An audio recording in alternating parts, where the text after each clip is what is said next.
Assalamualaikum warahmatullahi wabarakatuh. Bertemu kembali dengan channel Ibra Fatih 18. Beberapa waktu terakhir, media sosial diramaikan oleh polemik keabsahan keturunan Rasulullah SAW.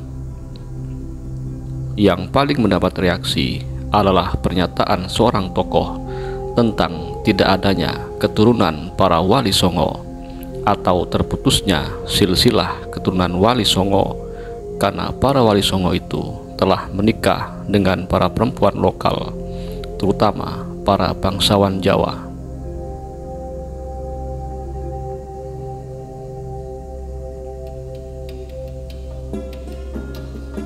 Sebagai golongan awam yang sangat mencintai para habib dari fam manapun, kami tak berani berspekulasi.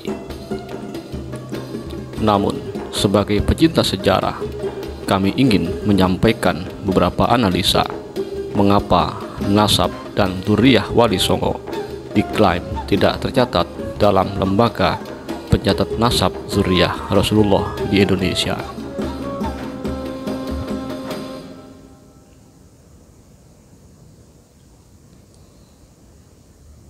Pertama, lembaga pencatat silsilah dzurriyyah Rasulullah di Indonesia baru terbentuk pada tanggal 27 Desember tahun 1928 Masehi atau bertepatan dengan tahun 1346 Hijriah.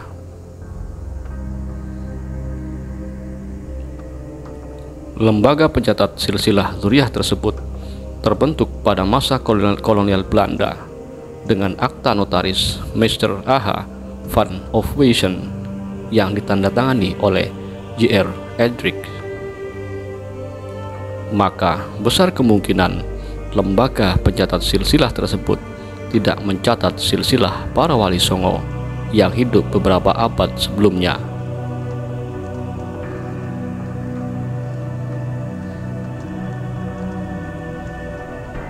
Kedua, para wali songo merupakan fam atau marga Al-Idrisi Al-Hasani.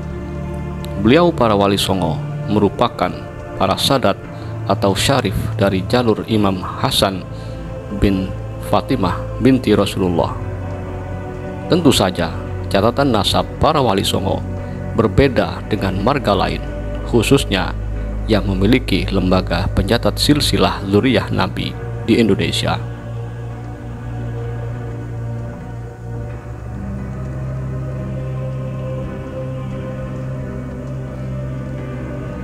Perlu dicatat pula, para wali songo bukan marga Aldomat Khan atau Azamat Khan yang berpusat di India. Para wali songo juga bukan fam Ba'alawi.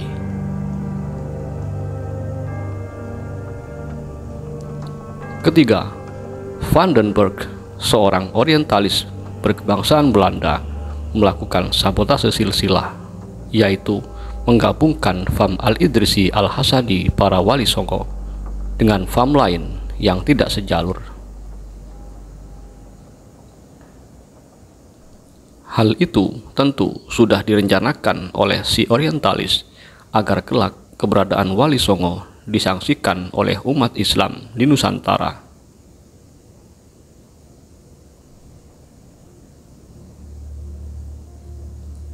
Dalam kitab SD yang merupakan rujukan lembaga pencatat silsilah dzurriyyah Rasulullah di Indonesia, secara gamblang tertera nama Van den Berg sebagai salah satu sumber. Sedangkan Van den Berg bukan sejarawan, apalagi ahli nasab. Ia hanya seorang orientalis.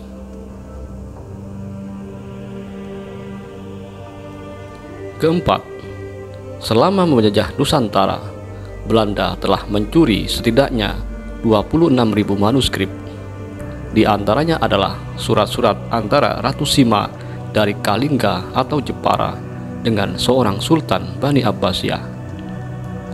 Belanda juga mencuri serat Sunan Bonang dan menjualnya pada Perancis. Hingga kini, manuskrip tersebut masih tersimpan di perpustakaan Universitas Louvre, Prancis. tidak menutup kemungkinan banyak manuskrip yang berisi catatan silsilah keturunan Wali Songo yang dicuri Belanda atau dimusnahkan.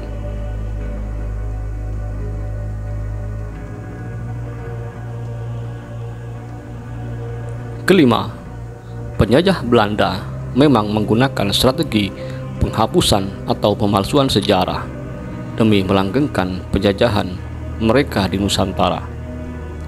Jangankan manuskrip sangat penting tentang para Wali Songo, makam para pejuang lokal seperti Untung Suropati, Pak Sakera, dan puluhan lainnya sengaja mereka hilangkan.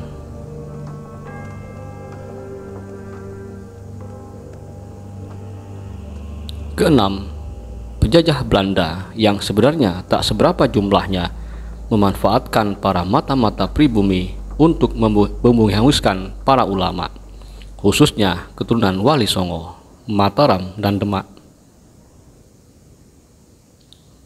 Demi keberlangsungan dakwah Islam, para keturunan Wali Songo dan Kesultanan Islam merubah panggilan atau gelarnya menjadi Kiai, Ajengan, Sunan, Mbah, Lorah, atau Bintere sesuai kearifan lokal mereka berada. Dalam penelusuran kami, silsilah keturunan Wali Songo masih tercatat dan diketahui umum. Salah satunya adalah Sunan Gunung Jati yang merupakan putra Rara Santang, putri Prabu Siliwangi. Ayah Sunan Gunung Jati merupakan seorang sayyid dari Bani Hasyim yang berasal dari Mesir.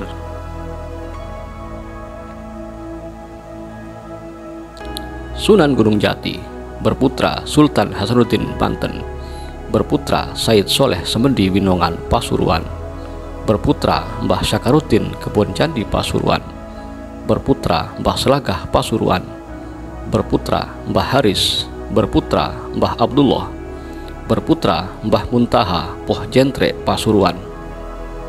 Keturunan beliau kini mayoritas menjadi para kiai di Pasuruan, Jawa Timur, Indonesia.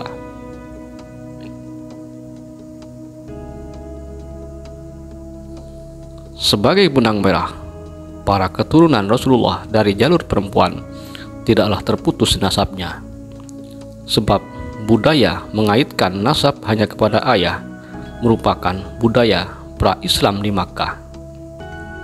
Bahkan mereka menyingkirkan anak perempuan begitu terlahir.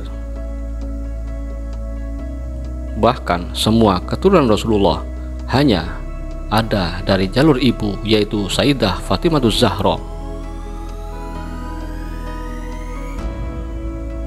Demikian diskusi kita kali ini. Kami tak bermaksud berpihak pada fam manapun dari keturunan Rasulullah, karena kecintaan kami kepada Ahlul Bait. Semoga diskusi ini dapat menengahi polemik yang sangat diperbincangkan akhir-akhir ini. Wassalamualaikum warahmatullahi wabarakatuh.